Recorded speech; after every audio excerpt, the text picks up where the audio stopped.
Que se passera-t-il quand le Seigneur reviendra? L'enlèvement de l'Église de Jésus-Christ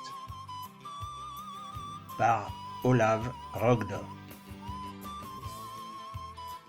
Ce que je rapporte dans les lignes qui suivent m'a été donné le 11 décembre 1952 pendant que je priais chez mon frère à Bergen en Norvège.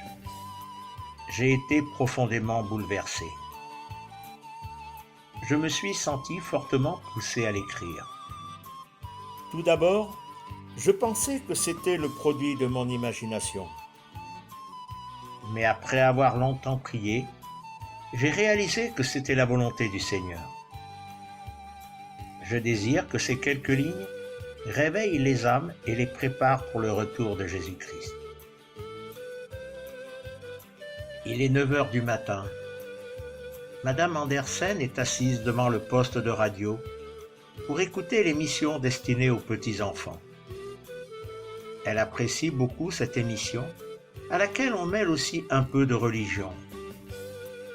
Pour les enfants, un peu de religion ne fait pas de mal, mais pas trop. Cela pourrait devenir malsain. Au bout de quelques instants, l'émission est brusquement interrompue. Une nouvelle sensationnelle arrive d'Oslo. Dans la ville, il y a une panique indescriptible. La police annonce un événement extraordinaire. Un grand nombre de personnes ont disparu sans laisser de traces. On ne peut encore donner de chiffres. Le nombre des disparus est si considérable que les autorités sont incapables d'entreprendre des recherches.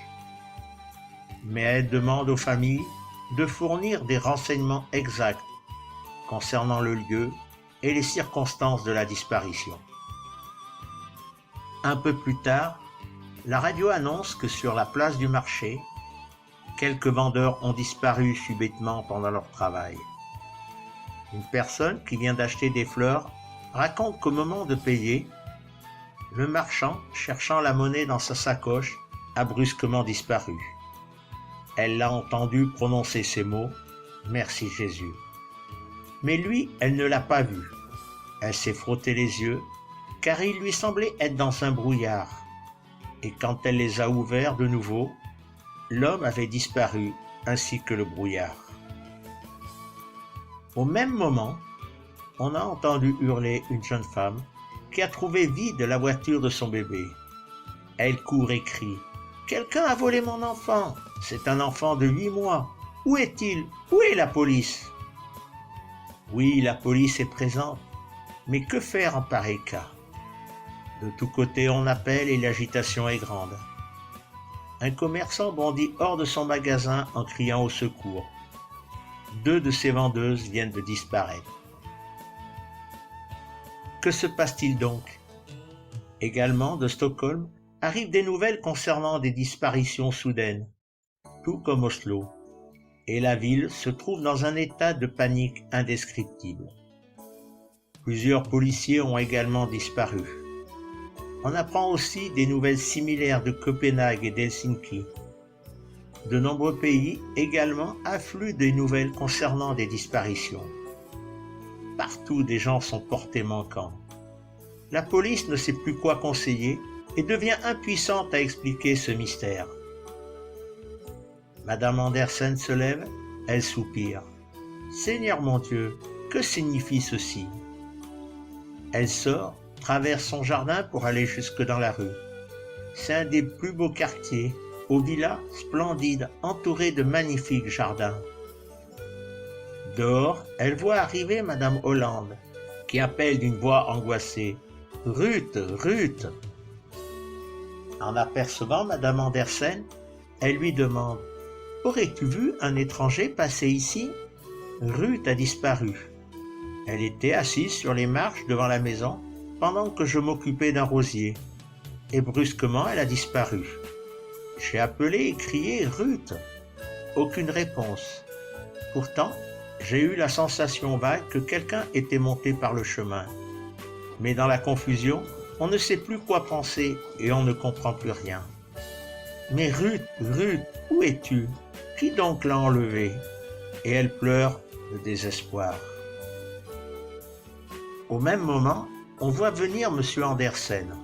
« Tu arrives déjà, il n'est pas l'heure, demande Mme Andersen. Il est à peine 9h30. Je n'en peux plus. Dans nos ateliers, c'est le désordre, au vrai sens du terme. Beaucoup de nos ouvriers ont disparu.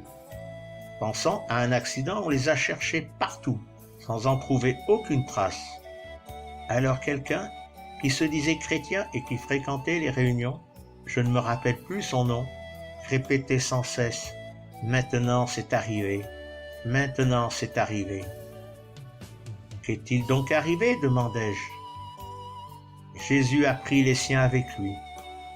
Il se tordait les mains, pleurait et criait, et moi j'ai été laissé, et moi je suis toujours ici. Je l'ai prié de cesser ses discours insensés, mais il continuait de plus belle.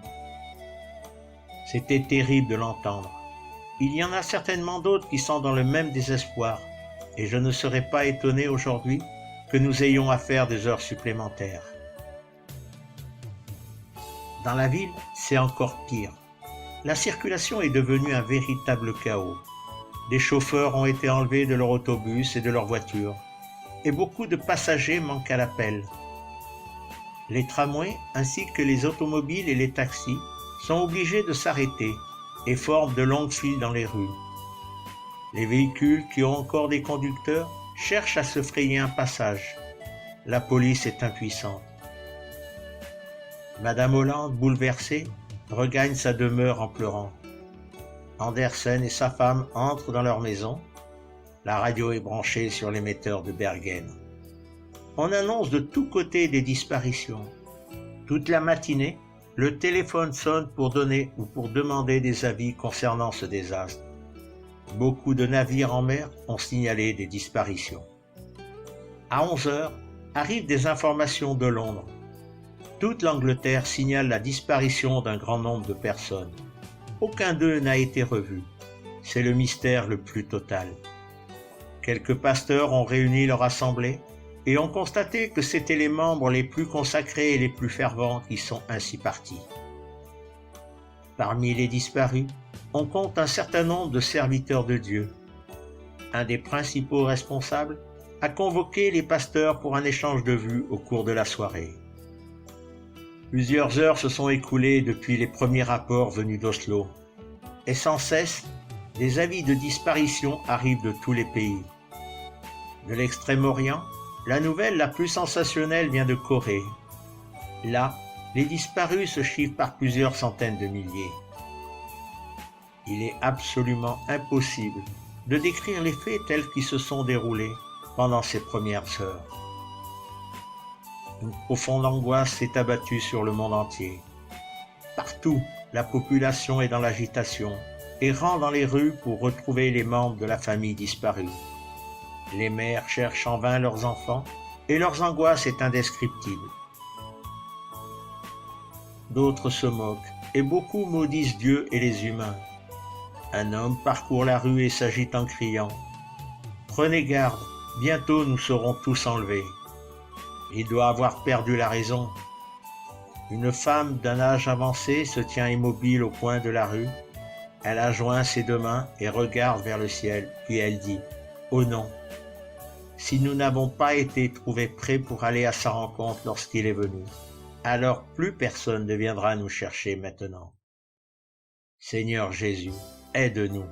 À présent, c'est accompli. J'ai été croyant durant ma vie, mais je ne pensais pas qu'il viendrait si vite, et je n'ai pas pris au sérieux tous les enseignements de sa parole. » La direction des chemins de fer signale qu'il n'y a eu, jusqu'ici, aucun accident notable, à l'exception d'un train qui s'est arrêté parce que s'est brusquement trouvé sans conducteur et sans contrôleur. Tous les postes de surveillance ont reçu l'ordre de faire des recherches le long de la voie. Le soir, loin de pouvoir donner une explication, les journaux exhortent la population à rester calme et à garder son sang-froid. La police et les autorités unissent leurs efforts pour recenser les disparus. Les savants recherchent la cause de ce phénomène remarquable. À présent, arrivent des informations en provenance des États-Unis. Là aussi, la police signale des nouvelles identiques à celles de la Norvège. De partout, on annonce d'énormes difficultés de circulation avec disparition humaine. Les journaux pensent que le lendemain, on aura davantage de détails.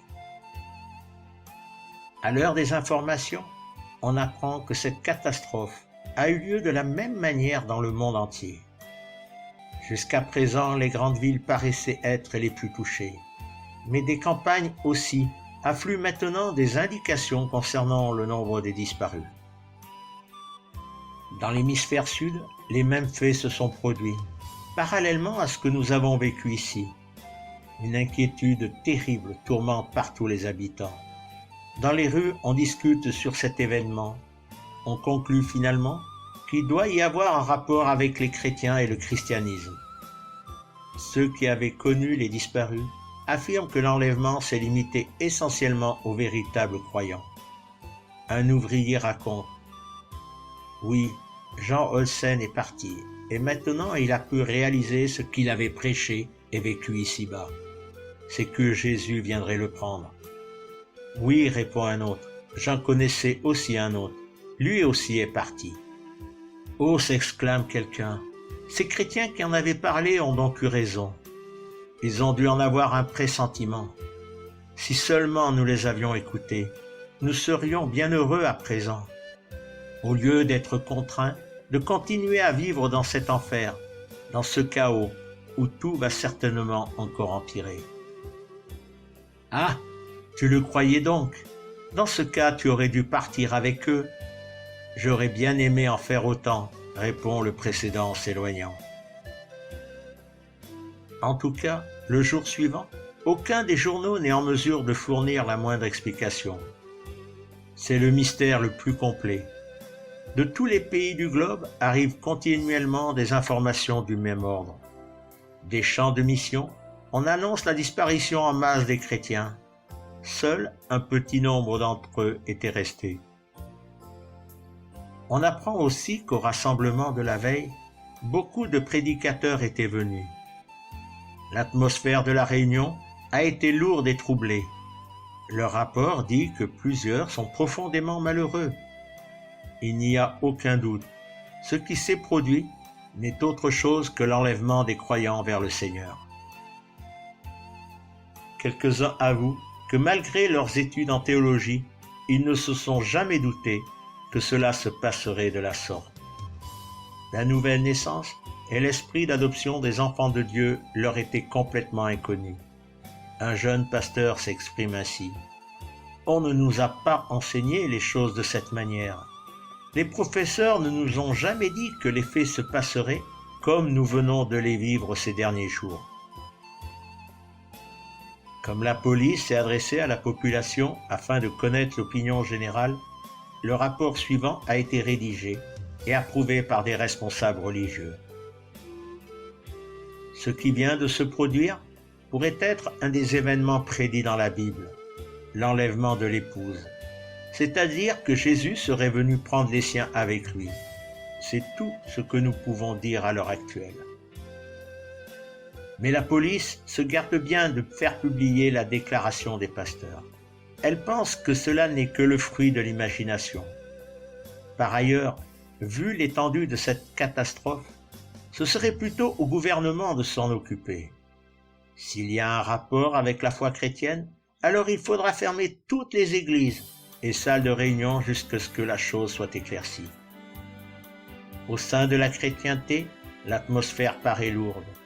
Le dimanche, toutes les églises sont remplies. Quelques assemblées se trouvent sans prédicateur et il manque beaucoup de croyants. Dans plusieurs églises, le nombre des chrétiens est insignifiant, mais de l'extérieur afflue une foule innombrable de personnes atteintes par le désastre, comme on a pris l'habitude de dire. La population veut entendre la parole de Dieu. Quelqu'un essaie d'en faire la lecture, puis il dit « Je ne comprends rien ». On passe la Bible à un autre. Celui-ci dit « Je ne peux pas lire ». D'autres encore pleurent. La grande masse semblent être d'accord sur le fait que le christianisme est responsable de cette tragédie et que l'on devrait pouvoir obtenir une explication satisfaisante auprès des chrétiens. Plusieurs viennent implorer le secours de Dieu, car leur désolation est inexprimable. Dans la plupart des assemblées, c'est la confusion complète. Un homme fait des reproches à un prédicateur. C'est de ta faute si nous sommes tous restés ici. Tu n'as jamais dit que Jésus reviendrait pour prendre ceux qui lui appartiennent, et encore moins que l'on devrait avoir le cœur purifié et rempli du Saint-Esprit, ni qu'il fallait être réconcilié avec Dieu. Tais-toi, ordonne le prédicateur. Il pense avoir fait son devoir. Il s'accuse ainsi au milieu des pleurs et des cris.